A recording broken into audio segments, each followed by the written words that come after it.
All right, good morning, everybody. I'm James Martinez, owner of Elysium Commercial Real Estate and broker, of course. As you've seen in previous videos, I do have a brokership over multiple companies, but now Elysium I own. So guess what? I had to say some good on this particular video here. Anyways, so I wanted to go ahead and give y'all an introduction. I did promise in a different video that I would kind of peel back the veil a little bit on my commercial side, especially my national reach. Now, as you know, yes, I do residential. What's the word? Ha! I do residential sales in the state of Alabama, across the entire state. And I do commercial as well. But as far as residential, I do the state of Alabama with the other company that I broker for. But now I want to kind of show you my commercial aspect. Now, at least in commercial real estate, I perform commercial sales in every state except Alabama, which in Alabama I do my other company there as far as commercially there. So this is my website. Just kind of want to show you this real quick. And of course, you see my logo here. It's pretty nice. I love it. Thank you, Lucas Scott, for providing that. Shout out to Scott's Videos for doing the design on that. But anyways, so here's the website. Of course, it's a full service website that you can go in here and kind of see more about me, more about the sales. Now, unfortunately, right now I only got to where it's like, because you don't see my souls on this, and it's because the widget website I use is going like active, which is fine. And it also doesn't show what's under contract too. That's another big thing. And it could be a little bit more misleading. Like, I only got this one, like, yeah, contract and sold. But of course, you go here, and I said you feel free to dive into this website here. They kind of look more into leasing, especially if you're looking. Now, keep on it, like I said, all these states. Just that mentality of being other company, but you would have my full resources as far as them too as well. It just won't be in this name, okay? But let's go ahead and get started as far as kind of like showing you some stuff that I've done and other stuff that I can do. Now, you did see in previous videos too as well as the golf course that I did. As far as the other kind of the golf course that I did, you saw multi-story building, mixed-use building that in Tuscumbia, and you kind of got an idea, and motels too as well. Kind of got an idea of what I can do there. So now I want to go into other properties as well. So kind of go here to this one. This one I definitely want to showcase, which I want to showcase all of these for you first and foremost. But so this is a college dorms that I sold out there outside of Knoxville, Tennessee, outside of Elysium, which is a medical college. Now this was definitely a doozy to sell for sure, but I mean it sold for $7.3 million. This is pretty high-end property on this one, but as you can see, kind of the range that I did there, and this being all the way in eastern Tennessee. But being able to handle your bigger stuff when it comes to apartment complex, then commercial sales, and then of course going to another Tennessee property. We'll go into, like, see here is in New Johnsonville, Tennessee. Now this one right here, there again, this one was a lovely story. I mean, this happened right at 2020 year, which prices skyrocketed.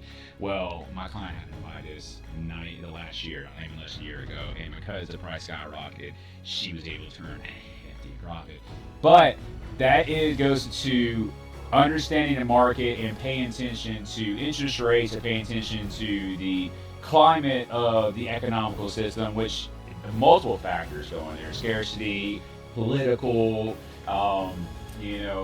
national disasters, if there's new construction going on. Lots of things go into understanding what you would sell properties like this. And they're an ebb and flow. Interest rate is one of the biggest things, of course, because in 2019, I think interest rates were 8%, 9%. But then, too, as well, but then 2020 came around, and then we're like, hey, 3%. And stuff was moving like hotcakes commercially, but it does affect the purchase price on commercial. So if you're selling in a higher interest rate, now residential, right? Let's just kind of take a step back real quick, right? So residential sales, the interest rate affects somebody able to buy, right? Interest rate affects like if they can jump for that, but it does not affect the purchase price of the property. Now, eventually, you're going to have course correction, of course, like as in you had rampant escalation and inflation of value of homes when people just kept on buying higher, buying higher, buying higher, especially coming to like one of the cheaper cost of living states prior to 2020. And then everybody from the West Coast, the New England area, with their high cost of living coming in here, and they did essentially upheaval, I guess upheaval is the best way to put it, the value of homes because they're paying way above what it should be, and it's gotten up to a certain point. Now, the course correction going down takes a very long process, and a lot of times it doesn't happen, unfortunately. But anyways, I digress. We're talking about commercial. So when it comes to the interest rates, as far as affecting residential, doesn't affect it, on the purchase price to like really hardly, the purchase price is the purchase price. On income producing properties, which that is my specialty commercial. Now I do all commercial, but my specialty, as you've seen with the motels, and you're going to see storage facilities, golf courses, these are income producing. These produce income. So when you sell these, it's based on how much money that property is making. It can be literally a $50,000 metal shed, right, in the middle of some mountain range somewhere where the closest town is like an hour away. If it is making, let's say, netting, let's say a 100K, let's say 100K a year, and it's kind of going on top of the head, you're looking at close to a $1 million property, right? So I mean, kind of give you a sense here is where's the income on this. So we got the cap right here. Let me just go ahead and see here. Asking sales price. All right. So 126,000. When you saw 126,000, that's sold at 1.4, right? As you see right here, look at my mouse here. 126,773. That was how much it was making. That's how much it would make at 100% because it's pro forma. After expenses, okay? And so that's what you do when selling property. So there again, it's good to understand trends. And two, as well, like, hey, interest rates are going to drop. We know interest rates are going to drop the next year. We can go ahead and buy this at this and then turn around and sell it for higher because there and again, it's based on the interest rate. And it kind of goes back to the old adage, it's like, would they be more benefit to go put their money in a CD somewhere making 5.5%? On their money, or is it more advantageous that they'll get more in their money to buying some real estate, some income producing properties? And that's why it's more complex when it comes to commercial. But it's kind of give you more idea. So now here's the testament as global, right? Now, of course, like I said, I'm here in Alabama. I'm here in Florence, Alabama. I take care of the entire state residentially. Let's go to talk about the reach that I have. Right, so as you know, all 50 states commercially, because here I'm in Alabama right now. I showed you just now some Tennessee properties. Well, let me show you something that I've done out in Montana. To kind of give you, and this is the westernmost point that I've done so far is out there in Montana City, Montana. Now this actually just recently closed. And there again, this is a 20-door apartment complex that we sold at 1.5 million basically. So just shy of 1.6, as you see here. But this kind of constitutes, like, commercially, it's a national business, okay? So when you go into doing residential, you're doing house sales, you really need to have somebody that is their local, because your MLSs are like little regional, like they're county wide, or they could be 3 counties wide, but it's all regional and it's all based in that little small area. Sometimes they can even based on a neighborhood, and it's going to be totally different, right? So it's a very local niche. But when you get into commercial real estate property, and your major commercial brokers, they're out of California, doing the entire country, and Texas is another big one that has commercial brokers out there. So it is a national business. And it's not something it's something that is regionally sold. And so, so this one was sold to somebody out there in Montana. Well, the one in Tennessee was sold to somebody out in Utah. I've got properties in Alabama that was sold to people in California, because they are basically essentially in the stock market is what it is. And they're looking for the best bang for their buck, where it's going to make that money grow. And that is a huge important thing. But it also means that no matter where you are in the country, now there are places people are going to want to buy just because where it's at, right? So Huntsville, Alabama, I mean, that's like the one of the hottest markets, but it has been for the last 3 years. And we can go into a whole nother video about Huntsville, Alabama. residentially and commercially, and I will, because I mean I'm right here outside of Huntsville, so I mean that's definitely my market. So I'll definitely be talking about that on my other videos that pertain to the other company that I'm associated with, as far as I'm brokering on the residential side and commercial in the state of Alabama too. But we'll definitely be talking about Huntsville, Alabama. So we'll get a video into that for sure. But it doesn't matter. So you're competing on a national scale. It doesn't matter as long as it makes more money than something else. They will go no matter where. So Montana, somebody in California, New York, or Alabama would go get this if it was the best on the market. So that is the most important. Because the biggest problem is that most people are not commercial brokers, man. Like I think we represent maybe 1% of total realtors. And then you'll see a lot of stuff out there that's not being handled properly or whatnot. And it's overpriced, or it's not priced with that mortgage interest rate in mind, or like making money. Because you're not buying apartments just for giggles, the other right of that is. You're buying it because it's making you money on the money that you invested into it as far as that original down payment. But also, if it needs renovations or whatnot, so then that renovations gets added onto that initial investment as far as your books is concerned, right? But it also, as well, keep in mind is most people are like, oh, well, you couldn't build this for this. It's like, yes, that's a true story. So like, a building that would take you $2.5 million to build, you probably could only sell for 1.5 because it's based on the income. You build it, and the income is totally pertains. When you build apartments, when you build income producing, typically you're in a 15-year haul because you have to make the income of it 15 years to put you in the green for that investment to when you turn around and sell it. And that's why people buy and trade instead of build apartments all the time and renovate, because it's sold on an income level and not as far as like a build level, which is a much higher valuation there. So let's not get those two things construed. Whereas in like residentially, those get kind of tied really close together. On the commercial side, night and day, because it's two totally different investments. Okay, and there's multiple facets of commercial. And there again is, it could be a whole nother video in itself. Okay, but then of course, now this one's actually under contract. We should be closing on this one here in about 30 days or so. Storage facilities out there in Pulaski, Tennessee, right? Phenomenal income producing as far as this goes. Which storage facilities are lower risk than apartments because, I mean, one, you don't have such high expenditures, you don't have evictions. And I mean, of course, people don't pay, but you just like take over units and sell it, and then you get your money back. That is like, hey, this is how he's living here. Tenant rights don't exist here, right? It's a storage building, right? But this kind of like illustrates the different things that I'm doing here. Of course, this one is 2.2 million as far as on the listed price on this one. But like I said, there again is Pulaski, Tennessee. Just kind of give you a different one. Now, this one I'm going to show you.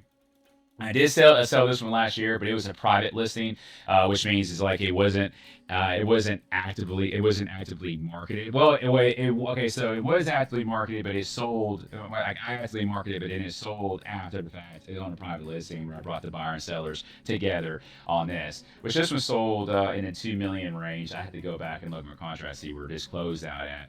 But this one's in Tazewell, Tennessee, over there in Eastern Tennessee again. And of course, this was HUD Apartments originally when we sold it. But this kind of illustrates there and again, kind of difference, especially when you're looking for commercial brokerages, because commercial brokerages and real estate, residential brokerages, like I said there and again, is night and day. We only really represent 1%. Who's those 1%? Not going to get in and say, hey, he is or isn't. There will be tall tale signs. You just have to ask the questions, ask the proper questions to understand that they understand commercial or not. And the questions that they ask you, and that's another thing too as well, is like we're going to ask you questions because we need certain information that most realtors not going to understand, but we're going to understand because we need to know those things because we're selling based on income, we're selling based on historical. Don't come over here and cut to me. It's like, hey, I raised the rents here yesterday. Let's go ahead and sell this. I'm like, hey man, there's some historical data on this. It's like, it's there, we got it, but we need to kind of let you hold these for a few more months. Get that historical going, and then start using these numbers. Like, hey, he's been maintaining this. No evictions have been happening. People didn't run away because of the price raise or anything like that. There and again, getting off topic, or getting off, not topic, well, it's on topic, but getting off like kind of like what I'm doing here. But that's definitely, like I said there and again, is something that I might come up with for a different video. Now, this kind of wanted to start this one here. Finally, there's as well back in Alabama. And like I said, this is only a very small cusp of what I've done, but there was kind of illustrate as far as what I've done as a whole throughout my career and what I'm currently doing too as well. And that is right here, just a little, was this 8-door apartment complex, which I sold at $445,000. Now, this one was sold prior to, or was it sold after? I think this was sold prior to the 2020. Is why, you know, the price point, because it's that 8% cap. So this sold prior to actually it sold in 2020. I'm sorry. No, it was reported in 2020. That's right. It was reported in 2020 because I had to input this after the fact, because this is before I had the commercial side of the aspect there. But anyway, so this sold in $445,000, and it's out there in Albertville, Alabama, outside of Garnersville. But when it comes to apartments, I mean, not in a it's in a rural area. Now, it is, don't get me wrong, it is like about an hour away from Huntsville, so it's kind of regional, but this also was prior to Huntsville, just blowing up out of nowhere.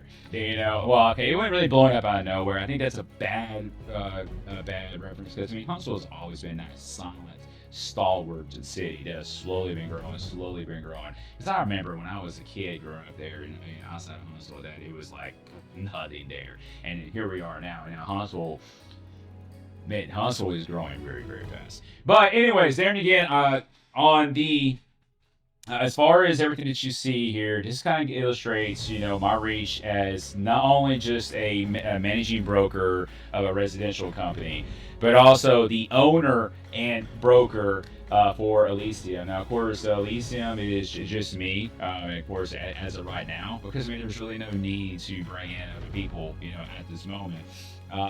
But this is something that I can handle across the board, especially when it comes to national commercial sales. And in terms too, as well as I handle, of course, the state of Alabama, it just would be done in my other company's name because it's the state of Alabama. But you still get my full resources, and you're getting me, the guy that has been transacting these commercial properties over a long course of time, a very fruitful career, and going to be here for the next 30 years. Definitely don't plan to retire, in my 50s, not in my 60s. So definitely got a long way to go as far as that goes. But there and again, ladies and gentlemen, so that kind of illustrates, and it kind of ties into the very first video of what I can do as a broker, but into as well the companies, right? I was going to illustrate the company there, and this one illustrate the company here. Of course, like I said, I own this one as far as Elysium. Let me go ahead and show you there and again the logo as far as that goes. I don't want to block that up. But yeah, you can come search me here as far as this website right here. That is the link that gets to my website as far as Elysium is concerned. And there again, I have buyers. I have thousands of buyers as far as emails and investors. And I can pretty much get your property put in front of everybody when it comes to commercial.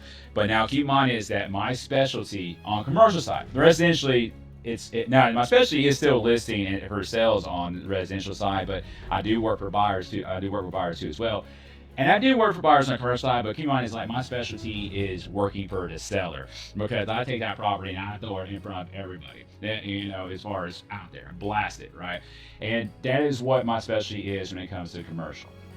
So that is pretty much what you're looking at on the aspect on the commercial side. And hey man, I kind of did this in one go. So, if you have any questions or anything like that, and of course my contact number is right here in the top right corner for any contacts or any that you need, or if you ever want to reach out to me to even price out your income producing property. Or here's another big thing too as well, if you're a rookie looking to get into investment property, I am there for you to educate you, because you need education when it comes to commercial property, understanding like how it moves, how it transacts. You don't want to pay for something, or even like kind of teach you about 1031 exchanges. And if you don't know about 1031 exchanges, that's another video we can do into a later date.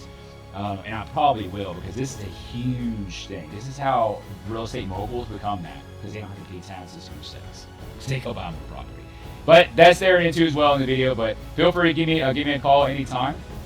And always remember, I am James Martinez, the owner broker of Elysium Commercial Real Estate, and I'll see you next time.